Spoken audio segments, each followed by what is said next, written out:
What's up, guys? In this tutorial, I will show you how to fix the problem when your laptop's keys are being pressed automatically.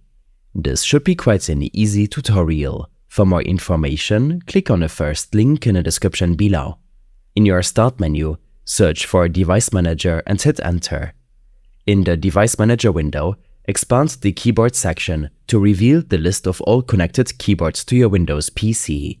Right-click the problematic keyboard and proceed to update its driver by selecting Update Driver.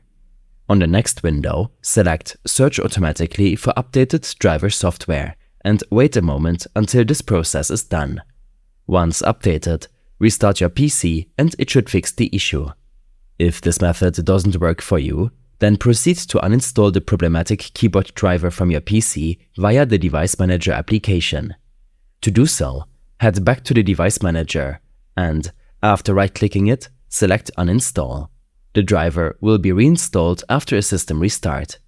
If all else fails, open up your browser and head to this GitHub page. A link is in the video description. Here, proceed to download the Sharpkeys 394.msi file. Once downloaded, navigate to your Downloads folder. Your browser can help you locate the downloaded setup file. Run the setup file and go through the installation process to install the Sharpkeys application on your PC. Once installed, search for Sharpkeys in your Start menu and hit Enter. In the Sharpkeys application window, click on Add and proceed to select the problematic key under Map this key. Once selected, either choose Turn this key off or find the required key from the list under To this key.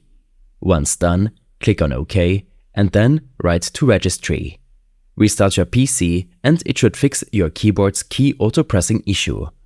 These steps and more information will be available in my extensive guide linked in the description below. I hope this helped you out. Leave a comment if you have any questions and see you in the next one.